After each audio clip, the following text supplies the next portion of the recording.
ऐसे भी करके पैसे कमाओ, चाहे किसी का हक छीनकर। बाजार का दृश्य गर्मी और हलचल से भरा हुआ था। ग्राहक दुकान दुकान जा रहे थे और सूर्यदत्त अपनी दुकान में बैठा था। न जाने कितनी बार अपनी चालाकियों से दूसरों को ठग चुका था। वह सस्ता माल खरीदता, फिर उसे महंगी कीमतों पर बेचता। कभी नकली गहनों को असली सोने के नाम पर बेचता, तो कभी खराब माल को उच्च गुणवत्ता का कहकर ग्राहकों को ठगता। उसके लिए यह सब कोई बड़ी बात नहीं थी। उसके अनुसार धंधे में ऐसे तरीके चलते थे। एक दिन एक ग्राहक आया जिसका चेहरा परेशानी से भरा हुआ था। वह हाथ में एक गहने की अंगूठी लिए हुए था और सूर्यदत्त से गुस्से में बोल पड़ा, सेठ जी, आपने कहा था कि यह शुद्ध सोना है, लेकिन यह तो नकली निकला। आप हमें धोखा दे रहे हैं। सूर्यदत्त ने इसे हल्के में लिया और हंसते हुए जवाब दिया, अरे भाई, धंधे में थोड़ा बहुत चलता है। तुमने खरीदा, अब तुम्हारी किस्मत खराब निकली तो इसमें मेरी क्या गलती। उसने मजाक करते हुए और अपनी चालाकियों को सही ठहराते हुए ग्राहक को मायूस किया और उसे भगा दिया।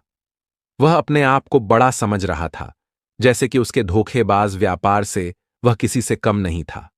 इसी तरह वह गरीब किसानों और छोटे व्यापारियों का शोषण करता था। जब कोई छोटा व्यापारी उसके पास अपने माल को बेचने आता, तो सूर्यदत्त उसे कम दाम पर खरीद लेता और फिर वही माल ऊंचे दाम पर बेचता। उसकी आंखों में सिर्फ मुनाफा था, न कि किसी का हक। जो जितना गरीब था, सूर्यदत्त उतना ही उसे और शोषण करता। अपने चालाक दिमाग से वह हमेशा दूसरे लोगों को ठगने में सफल हो जाता था और खुद को चतुर व्यापारी मानता था। सूर्यदत्त के दिल में कोई पछतावा नहीं था। उसके लिए यह सब मामूली बातें थीं। उसे लगता था कि जिस तरह से वह दूसरे लोगों से पैसा कमाता है, वह एक सामान्य व्यापारिक रणनीति है। वह यह भी भूल चुका था कि वह जिनसे अपना मुनाफा कमा रहा था, वे भी एक दिन जाग सकते थे और उसे उसकी गलती का एहसास दिला सकते थे। दिन ब दिन सूर्यदत्त की चालाकियों ने उसे और भी ज्यादा अहंकारी बना दिया था।